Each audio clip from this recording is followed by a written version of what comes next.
But let's just go right ahead. What do you want to know about, and I saw your hand came up first, so let's start right away with you. What do you want to know about, pick these guys' brains. That's what they're here for. So let's go ahead with you there, Jim. I read it before you escaped it from the parking lot as well, but hyperviolent, you mentioned not driving as much. Okay, that's one reality.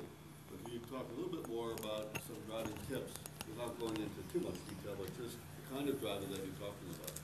Hypermiling is simply beating the EPA of the vehicle that you own, and the EPA is a sticker that's on what's called a Monroney sticker. Anytime you go to a new car lot, you'll see a sticker and it tells you what your car is supposed to get combined. By beating that, you're a hypermiler, in my terms. As far as tips, I don't like to talk tips. Tips are what you get at the horse track. We call them techniques. And the techniques you would use specifically, there's general techniques that you can use in any car.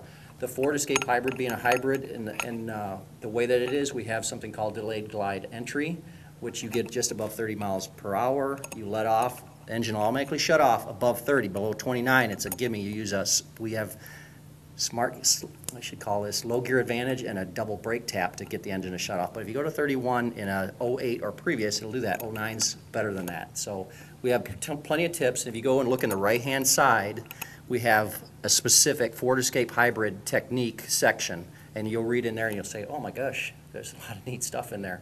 Okay? And to piggyback on that, you didn't memorize all that double tap and such there. Really go to the site, and Wayne will say this as well, that the reality is when the techniques that are out there, don't try to do it. You don't need to try to do everything all at once. Take a little bit, perfect that till it's second nature, and then move on from there to some of the other techniques. The Clean MPG site really has more information than you can take in one sitting, but it'll certainly give you what you need. And again, otherwise, the other option too is if you're in the Milwaukee area, to go ahead and go to the Milwaukee hybrid group meetings, and there'll probably be someone there. Debbie Anders, she's queen of getting great gas mileage, 40-something in her Ford Escape Hybrid. So. And we do free driver training as part of our deal. Now, Eric, speaking of the hybrid meeting groups, yeah. When's the next Madison area group meeting? The Madison meeting is actually tomorrow. We last night had our monthly, in the summertime, do a monthly cruise-in over at Quaker Steak and Lube in Madison with all the cool classic cars. We have our own cruise-in for the alternative fuel vehicles, which is a lot of fun. And tomorrow for our meeting in Madison, we're actually meeting at Culver's at 10 o'clock on the Beltline, and then we're taking a scenic drive out to Mazomanie to see some of the sustainable stuff they've done out there and have our meeting out on the road for once, which is kind of fun. But we meet the opposite months that the Milwaukee Hybrid Group meets. And with some of those driving tips, you don't have to have a hybrid car. Right now, for my gasoline vehicle, I'm driving an old liter pickup truck. I'm just doing a couple of basic techniques, and I get 30 miles per gallon out of that. That beats my wife's car. So there's a lot of things that can be done, and they apply to all sorts of different vehicles. Next question. Go ahead. I'm wondering how much it would be to convert to homemade diesel. If you have a regular, like my minivan, or okay, my husband's car. Just for the camera, just so he has it. Oh, that's good. Oh, climate free. Like if you wanted to convert that to a biodiesel vehicle, what kind of cost is involved to convert a vehicle into that? There are commercial grease kits. They range from about... It's not a diesel. Diesel. Oh, it's not diesel. Oh, you need a diesel vehicle, firstly. But you can take any diesel vehicle and convert it. Absolutely. Any diesel vehicle. What kind of cost would be involved in that? The kit usually costs about $1,200 to $1,500. They're professional kits. It comes with a tank and all the hoses to run your hot coolant back to the tank and all the switches and gauges that you need. That's it? Like $1,200? Yeah, $1,200. If you drive a lot, you can. Yeah, you can actually recoup that cost within a year. And this is my third year on this grease car. And this kit was something that I made myself. If you are techy, you can even build this grease kit yourself. The problem that you might find is in the county that I come from, Oneida County, our landfill is already doing that. And we're collecting the oil from local restaurants. We're running a semi to deliver our solid waste materials to another area. Mm-hmm. So we're using that fuel that way. And I just talked to a guy recently in town that was doing it like you guys are doing.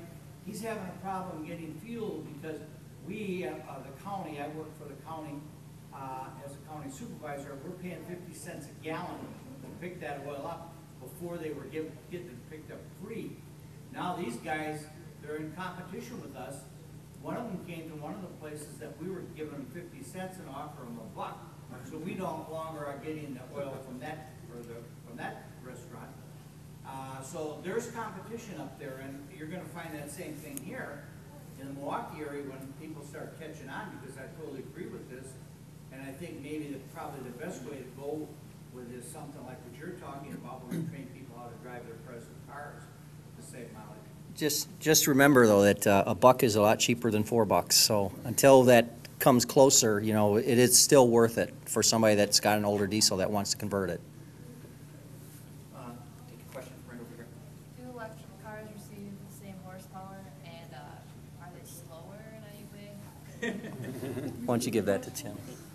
To answer both questions, yes, they're really slower right Like now. how much? Like right now, the state limits them to 25 miles an hour, which means you can only drive them in town.